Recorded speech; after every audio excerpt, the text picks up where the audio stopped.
We're here at NBAA base in Orlando, Florida, to talk to Ron Draper, President and CEO of Textron Aviation, about what's new at Textron.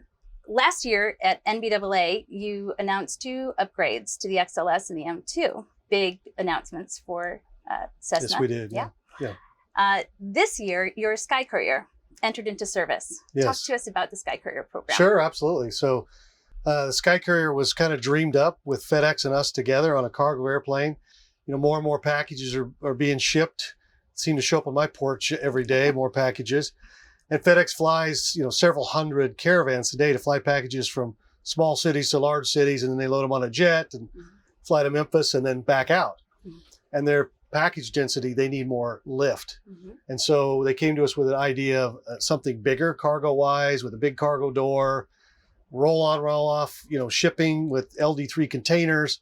So we designed this for FedEx's needs in cargo. And so they can load this airplane in 5 minutes, close the door, and it can be off with packages. And so they did a deal for 100 of them, 50 firm and 50 options. And we designed this airplane and we certified it in March of this year. Very, very proud of the team to certify it.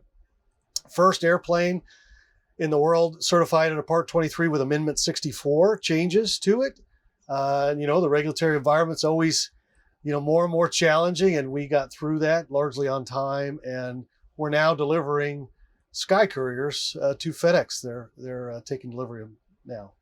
So also big news this year, bigger news for the owner-flown market when Textron announced the investment in a single-engine turboprop. So Test Article 2 for the Denali program entered into the program this year. Can you tell us what the progress has been with that program? Yeah, so we're super excited about Denali. We pushed the Denali program behind the Sky Courier. During COVID, we had to kind of make some choices on resources. So the Denali is behind the Sky Courier now, but now our engineers are full out on the Denali program. And it's the Beechcraft Denali is the branding for the airplane.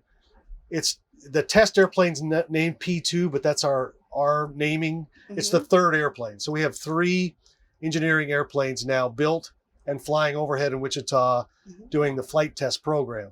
And so we're doing heavy development flight testing now to make sure all those programs work. We just crossed the 600-hour mark on those airplanes. And once you go through all the development testing, at some point you lock down the engineering, and then you start flying for credit. The certification flight test program with the FAA.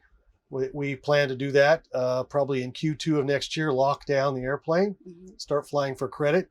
We'll be very, very excited to get this airplane into the hands of customers. It is a fantastic airplane. It's flying great.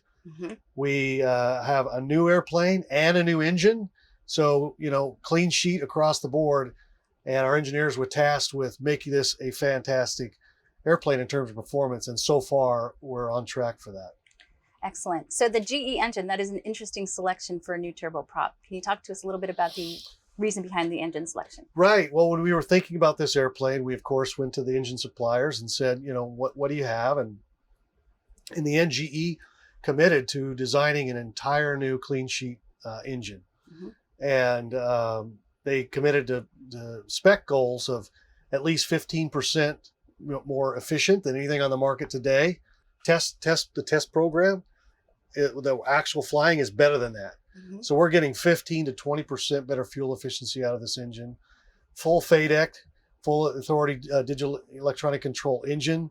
So it's going to make for a beautiful airplane with this type of fuel efficiency, and combine that with a full FADEC, single power level, clean cockpit, with Garmin G3000 up front. We think we have a really beautiful airplane. Fuel efficiency is a big advantage for owner-operators who put a lot of time on their aircraft too. So it's critical in everything we do, right? Yeah. Sustainability, you're using less fuel for sustainability.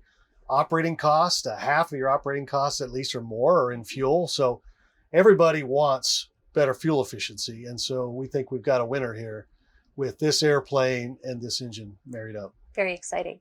So this morning you had some announcements about a new parts center. Is that right? Right. So, we have an enormous installed base, over 14,000 turbine-powered airplanes flying around the world, not to mention a couple 100,000 piston airplanes around the world.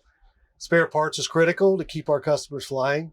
we have a really strong spare parts organization, but we announced we're going to build a new 180,000, or it's an expansion, 180,000 square foot warehouse which will enable us to store more parts, be more efficient, and getting those out to customers same day or next day. And so it's exciting. We'll get lots of internal efficiencies. So some of this is spread out around town today, and there's trucking going on. So we'll be in one location, less trucking, will be greener there, and be a lot more convenient for customers. Yeah. So now you have a really strong background in supply chain. Yes. And this has been a demand market, right? Unprecedented in terms of demand for aircraft in today's industry. How does a company keep up with some of the supply chain challenges that are impacting the industry while also meeting the demands of a very high demand market for aircraft? It is a strong demand market. I don't know if it's unprecedented. I mean, the industry was building and selling a lot more airplanes in 05, 06, 07. True. And the industry's not even close to back to those levels of production. But there is a lot of demand, and it's exceeding the supply. And that's put really the whole industry in a supply crunch, but not just aviation. You look around, every industry's talking about this, from automotive to baby formula, right? It's a supply crunch that's out there. During COVID, I think a lot of suppliers took capacity offline. The demand was down under financial pressures, or folks left to take other jobs. And so when the industry kind of snapped back with demand in excess of what it was pre-COVID, a lot of the supply chain was unable to get the people they need to build the parts. I think the infrastructure, the tooling, the oven, the trucking, the capacity's there to build the parts in terms of infrastructure.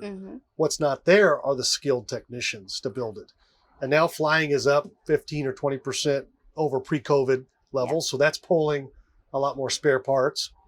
And all the OEMs, ourselves included, are trying to increase more in production, and they're just pulling from a supply chain that's struggling to get the people to ramp up.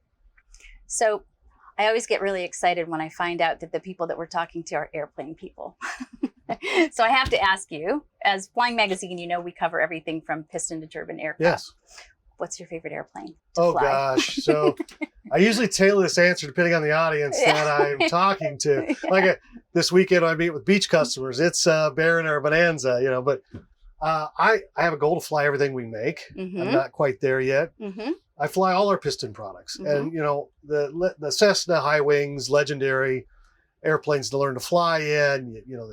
They're so gentle, and you almost can't stall one. And so if I'm learning to fly, I love a 172 or 182. I flew to this show in a Baron. So I left Wichita in a Baron, and I landed in Tennessee for this beach. It's the Beach Heritage Museum. They had a customer event there. I stopped there, got to fly in a stagger wing and a Beech 18, and then I flew single pilot down to Orlando for the show. So I love flying a Baron and Bonanza. I am now flying our light jets as well. So the M2, the CJ3, the CJ4. I love the 3 and the 4. I guess right now I say the 3 is my favorite out of that group. It's just an all-around versatile airplane. I love the way that airplane flies. So I'm guessing that the majority of people that are listening to it, you have to say, are sitting here thinking, I want to be Ron Draper. Well, there are days it's a great job. There are other days it's not. Of course, it's aviation. Yeah. I'm not type rated in this one. Okay. That's a future goal for me. This is the longitude we're sitting in. For flying in the back, this is the best flight. This is the best airplane we make. Yeah. It is fantastic. Low pressure, low noise level, the comfort level, it's just wonderful flight.